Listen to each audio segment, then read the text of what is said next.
used by a former prom queen for good old blood rituals.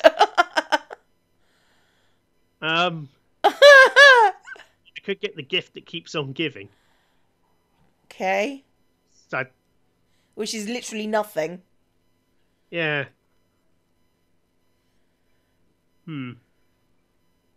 Well, that costs nothing, but that costs $1. How's this? A penguin mask. Cocaine. Oh, Oh, regular okay. paper. Okay. Well, I don't know. I kind of want the gift that keeps on giving to see what it does. Oh, mind control lessons. Yep, that's very good for nothing. Okay. See, hover over your stats, and you might get loads. Okay, so the smiley faces relate to the stats. Yep. So which one do I want to boost? No idea. I'm going to go with... Maybe you want to do something fun, because apparently you don't know how that works. Apparently not. Okay, yeah. I'm going to go...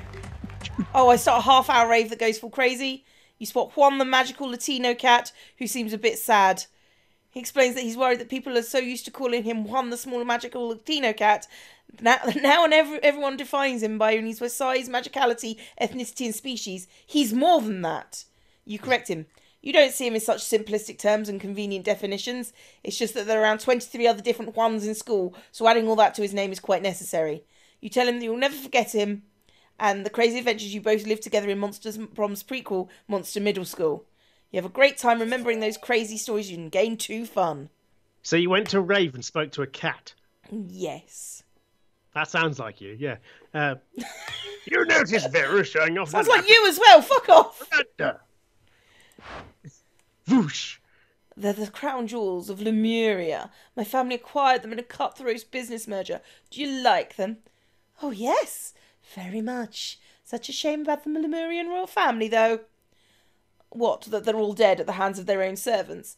No, that was unavoidable once the true tragedy had taken place. They were no longer loved by their subjects. Yeah, that would be that would be a fairly inevitable consequence, yeah. Feared, you mean? Oh no, fear is scary. Love is what matters.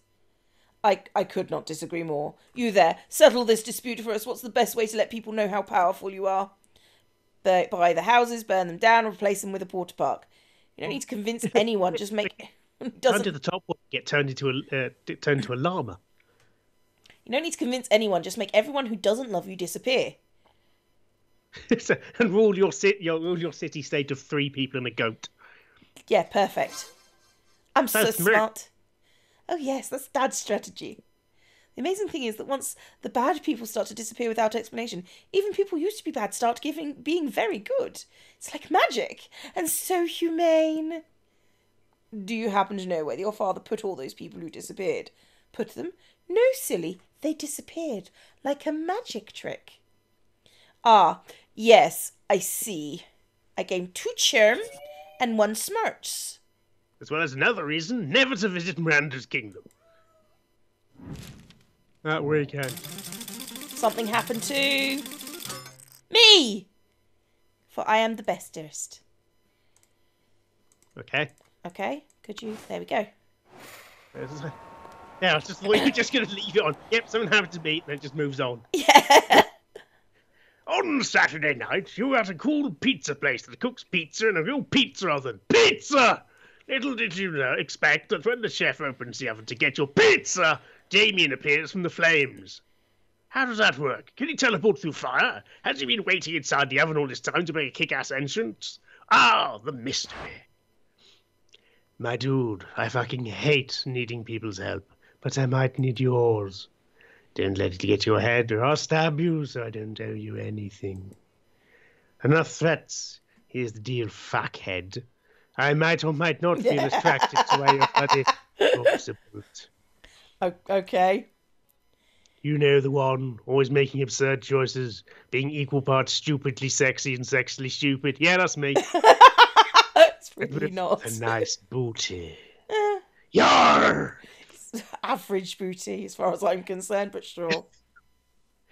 But I don't want to get my feelings hurt by rushing into love without proper judgment.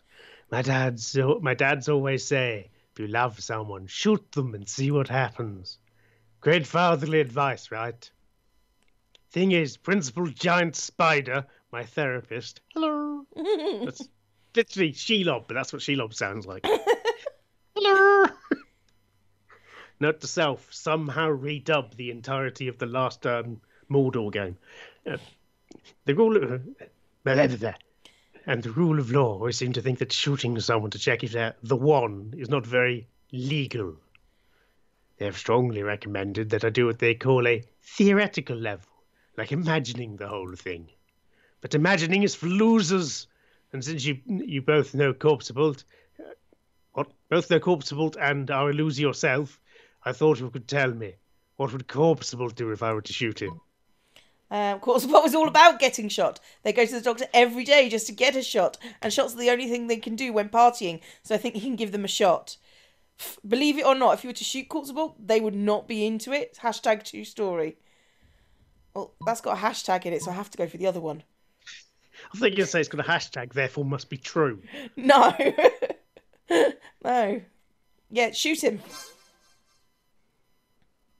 How did they get a stat up with me when I don't have a choice? That doesn't make any sense.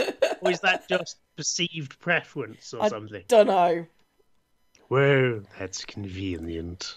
I have the feeling dating me could increase somebody's chances of getting shot or stabbed.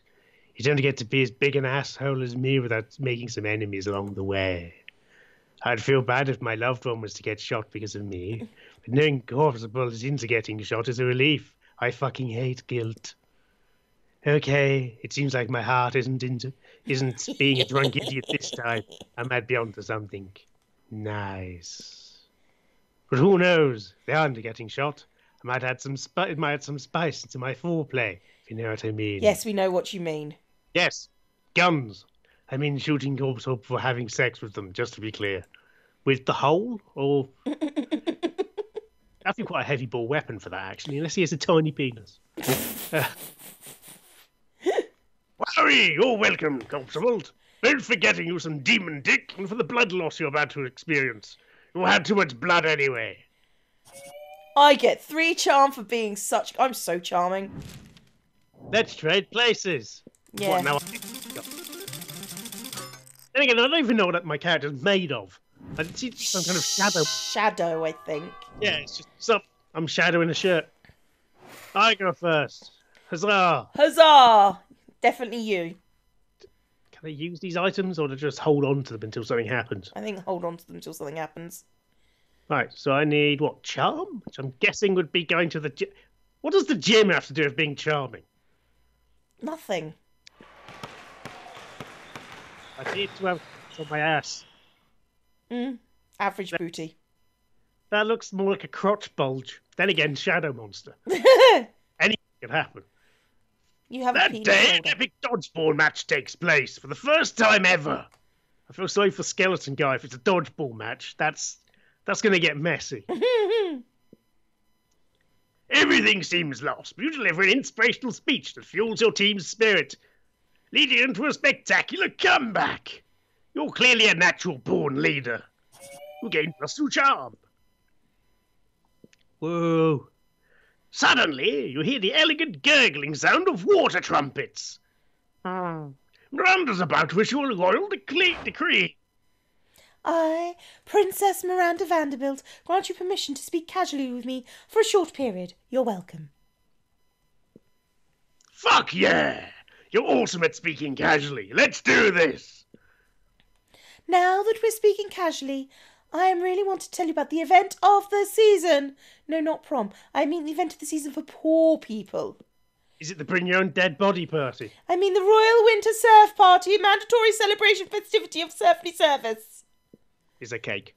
My serfs and I are total BFFs, so I've decided to throw them a party to celebrate their lifelong mandatory service to the Royal Vanderbilts. And since I love my serfs so much, this party must be at the absolute best. I'll spare no expense.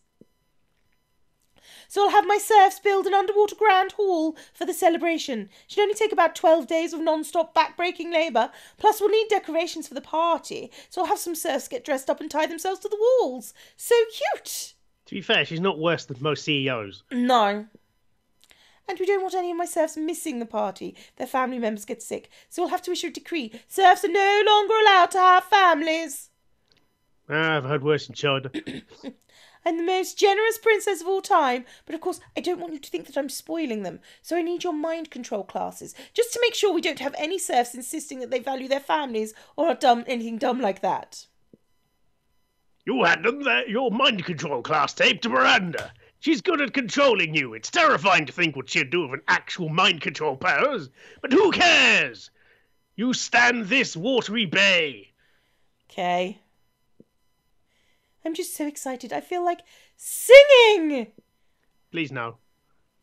Suddenly, an adorable little eel pops out of Miranda's purse. Eels up inside ya, finding an entrance where they can. Eels up inside ya, finding an entrance where you can. Burrowing through your mind, through your tummy, through your anus. Eels, do do do do. Anyway, yes, that's a great idea, Princess Miranda. Let's sing. I have maraca. I can't breathe. Help! I'm dying in the air.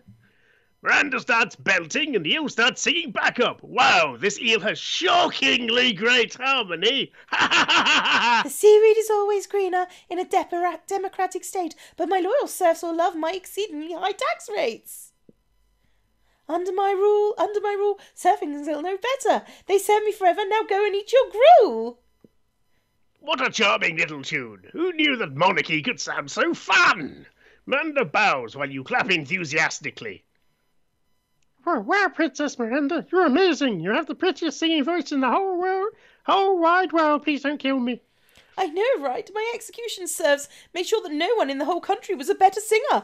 Now, let me introduce my song serf, Mr. Feel the Eel. I do not want to feel the eel. That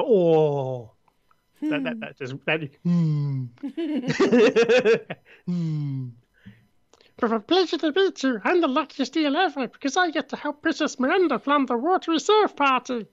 That's right. Of course, I need my serfs to do most of the preparations for the party, as I'll be entirely consumed by the planning process. The burden of leadership falls upon royalty after all. For example, I'm going to do the difficult mental work of deciding that there will be drinks at the party. Which, considering it's underwater, is actually quite a lot of thought. Now that I've done the first half of the work, I'll leave you two to decide what kind of drinks and how we'll get them and who's going to pay for them and all the rest of the planning. You're so smart, Princess Miranda. We'll take it from here. Yay! I'll leave this to you two because I need to go recline in the velvet chaise and gaze out the window longingly. Woo-wee, what an amazing opportunity. For the death of the princess. Wait, what? What? To act continue the charade? What? That's not how words work. Well, grammar works anyway. Commas needs. Comrade, the tyrant is out of earshot. Nah! The Vanderbilt serfs have united together in hatred, and after years of pain and toil, we shall finally send the princess straight to the depths of her watery hell. She probably already lives there. She's a fish. The foolish part, as she has planned, will be the setting of our assassination. Then why have you got a knife now? Ah! And while I care not what drink fills the punch bowl, be sure not to partake. I will add in a massive dose of poison to the beverage, ensuring that all the princess's guards will be deceased by the time the party is through. The revolution is here. Nah! I take my leave, comrade. May you dream of the end of tyranny, the end of monarchy, the end of Princess Miranda. Yeah! Okay. Just as Mr. My voice isn't working very well. No, just as Mr. Field Eel is swimming away. Wait, how is he swimming? You're not underwater. Did no one tell Eel the laws of physics? Miranda returns. I'm back! Whew, that gazing was so exhausting. I assume we finished planning the drinks. Think fast. It'll break Miranda's heart to know her serfs are planning to assassinate you. But you can't let her die before prom. She's the only one with a hookup for an underwater limo. Drinking is overrated, Miranda. You can't have drinks at your party. I'll tell you what, your serfs getting ideas. You know what? Nowadays, cool kids only drink the latest, trendiest Fanta flavour. Poison antidote. We're going with that. Yes! I love the little bubbles in Fanta. They remind me of the little bubbles that come out when you drown an air person. Yay! Yay! That's Murder! left ear as well, while she's saying it. But wait, will my serfs be able to handle such a bubbly drink? Serfs can actually be super fragile. Would you think that working all day with one whole bit bowl of mergruel would make them stronger? No, we don't know. It's in Murgle, to be fair. I mean, it's got the word gruel, which isn't a good sign. No, usually not. Maybe it's made of merfolk. Yeah, isn't gruel usually quite liquidy? Yes. I'm just going to leave that hanging. Yeah. There's only one way to know. Let's test the Fanta on some real, at-life, actual serfs. Yay! Miranda rounds up 3 of her human test serfs, and you administer a dose of poison antidote flavour Fanta to all of them. The serfs love the flavour, and the Fanta counteracts some of the poison your Vanderbilts placed in their water supply to keep the population docile. Oh my god, my serfs look better than ever! We'll definitely serve this at the winter serve party, and bonus, I'm pretty sure this counts as providing adequate healthcare. Best monarch ever! Miranda is overjoyed. You're able to get coverage under the Mer Kingdom healthcare plan. You gain 2 fun and 1 money. I'm more fun. Yay! I'm not fun. You are non-fun. I am. Go to class, you non-fun person, you. No. Fun for you. I don't need charm. What is creativity? Oh, it's in the auditorium, isn't it? Yes, that makes sense. Yeah, go to the auditorium. Oh. That day, while rehearsing for the class play, you are struck by the lightning of an inspiration. You come up with the ultimate nickname for yourself. No! Don't do that. You tell everyone to call you by it, also known as one of the 7 most douchebaggest moves in the world. But the nickname is so awesome, inventive, and appropriate that people decide to go with it. Quite the feat. You gave +2 creativity. We, the devs, dare you to actually come up with a nickname for yourself and only ask the players to call you by that name until the end of this run. Bumface. Maybe not Bumface. Maybe... Bumface? Penis flower. Penis flower. Yay! The flower of the penis. Rehearsal ends for the day, but you notice Scott and Miranda sitting near the stage watching something. Whoosh. I'm 3. My penis is a crow. Yay! Either that on Alien with cat ears. Maybe. Why is she looking like Daisy? Yeah, I was thinking that as well. Okay, well, it's still... I'm Daisy. Narrator man. Okay. It looks like 2 farmers handing a bunch of apples back and forth. What? Oh, hello, you're just in time for our study session. To aid our comprehension of arithmetic, I've hired these actors to reenact the fiendishly difficult word problems in our textbook. You see, Farmer Jim has 9 apples and he gives 6 to Farmer Greg. How many apples does Farmer Jim have left? You're in high school. That is true, yes. She's also, unfathomably wealthy, which might help. Yeah. Oh, great. Now I've got to think of a voice for someone who's saying this while staying to the middle distance, thinking like they're shat themselves. Instead of, oh shit, that followed through. They're like riddles. I don't know how we'd ever understand them without these actors. Usually it works on the first try. We've been doing this for half an hour now and we still don't understand. Is something wrong with our study method? No, of course not, for Daddy has assured me that I'm never wrong. We'll only need to change some small detail. What if instead of farmers they were trains? Trains passing apples to each other. Yes! Yes! Fuck it, yes! So creative. So creative. Bring out the train costumes! Oh, I don't want costumes. I want actual trains. You've got the money. Why not live a little? Some unseen servant lowers 2 perfect train suits from the rafters. The actors obediently climb in and resume exchanging apples. Choo-choo. Yeah, wait, this don't make sense. Trains don't eat apples.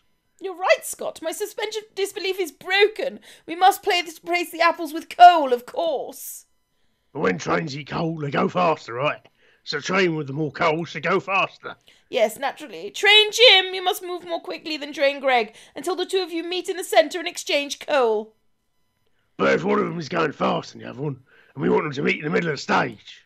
Well, they'll have to start at different times, of course. But which times? Let's see. I'll see where this is going. Yeah. Scott does some complex calculations in his notebook, then excitedly tears out the page. Train Greg, you start moving at exactly 2:59 p.m. And Train Jim will start moving at 3. 3 apples. We got it! Huzzah! Scott and Miranda praise you as a hero. And who are you to question their methods? You gain 2 smarts and 1 creativity. I'm so smart. Random. Takes a long time to flip a coin, doesn't it? It does. It's a D2. Big 2. Noon. Oh. Wee. Oh no, just wee. What the hell is that? I don't know. It looks cool though. Oh no, it's probably sit with someone we can actually do stuff with. Yes, possibly. Good idea. Yeah, let's go in. You arrive at your table to find the coven eating and Polly and Miranda screaming. Ma! We're under attack! Alarm! Alarm! Summon the guards! They're using their bizarro mind powers on me. The cute tall one is my less attractive evil twin. She uses shades just like me, clearly because of the evil twin thing. We're not attacking anyone. We're eating. What do you mean less attractive? Lies! Subterfuge! I can feel them in my brain, making me less cool and sexy. Every single lunch hour. You can't allow your friends to be attacked. Quick, save them from this fiendish menace of people sitting nearby. Drugs or jousting? I'm okay with either. Drugs or... If I drug them, I don't have to get up. Yeah, that's true. That is Why do you have jousting. drugs? I'm carrying a dead body around with me. Stop asking questions. That is fair. Drug them. I mean, jousting is fun, though. Fair. Plus, you can make jokes about chivalry not being dead. But they are. Oh, God, that's coming up, isn't it? That's a joke in this game. Probably. Thing is, I happen to know a little bit about this game. And the drugs one is definitely Ghost Lady. Because she's just into... She's the party girl. Oh. Yes. Whatever. Drugs, I don't have to get up. You reach into your pouch of drugs and pull out a handful of miscellaneous pills. You sprinkle on the coven's mashed potato. See, this is just my mental health meds. Yep. What are you doing? Are you trying to drug us, idiot? Winners don't do drugs. You know what? How about we just move to another table? Now the mashed potato is mine. Ha, suckers! They left their druggy potatoes. Looks like everything's turning up Polly. Polly eats all the drugs out of the potatoes and decides she's a canoe. A canoe that thinks you're kind of cute. Okay then. Well, I can't sit with that table. What about the mysterious murder woman? Okay, murder hobos. You're taking a break from socializing to eat your lunch when someone punches you in the knee. It's the Slayer. She's hiding under your table. Eat knee pain, freak! I'm gonna punch your other... Ow! You just threw your apple at her. Finally, a use for that red delicious. You defeated the Slayer. She flees, leaving 2 choice pieces of loot behind. The loot flashes rapidly, getting ready to disappear, almost as if you're in some kind of video game. Ha ha ha ha, fourth wall break. No time to contemplate the nature of existence. Pick some loot before it's all gone. Garlic, rice, and holy water. One monster's weakness is another monster's dinner. Gun that shoots stakes with eat shit burned into the side of them. I'm going with that because the girls seem less aggressive than the boys. But it's a gun that fires stakes if eat shit written on them. You don't have to use it on anyone. It's just... Yes, I do. If I have it, I've got to use it. It's a legal requirement. Hey, waste not, want not, right? You hijack one of the burners in the kitchen and cook up a batch of garlic rice with holy aioli. Or aioli. I don't know how that's pronounced. The other students are super excited to eat something beside Mephistophelinas. Mephistophelinas bland cafeteria cuisine. I thought it was Mephistopheles until I read the end bit and got confused. Head chef herself tries to stop you, but you convince her to try some of your rice instead. The holy water kills her instantly. Everyone rejoices. Until the school can fill her position, you get to be the chef. You put drugs in everybody's food and don't really remember the next few days. A good cook can turn even the simplest ingredients to a day-long spender. And you're the best. You gain +4 fun. Oh, now fun! All you had to do was do what I did, but more of it, because you killed someone. I killed someone and then drugged everyone instead of just the ghost girl. Yeah.